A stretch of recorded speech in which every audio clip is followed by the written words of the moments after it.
روزای اول همه چیم باب سلیقه تو بود، اونقدر عزیز بودی برام که همه چیم شکل تو بود.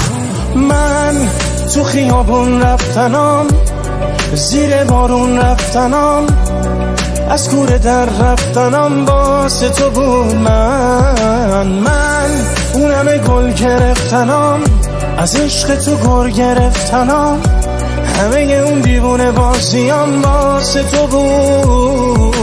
من بعد از تو از زندگی خسته شدم، مثل تو برعکس خودم رد میشم از روی دلم. من بعد از تو از زندگی خسته شدم، مثل تو برعکس خودم رد میشم از روی دلم، رد میشم از روی دلم.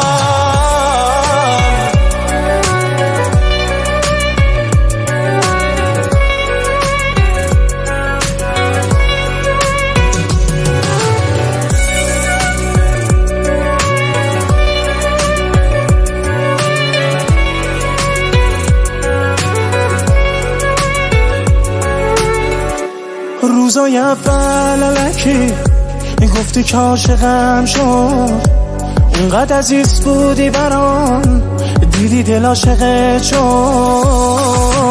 من تو خیابون رفتنام، زیر بارون رفتنام، از کوره در رفتنام واسه تو بود. من اون همه گل گرفتنام، از عشق تو گر گرفتنام، همه اون دیوونه بازیام واسه تو بود.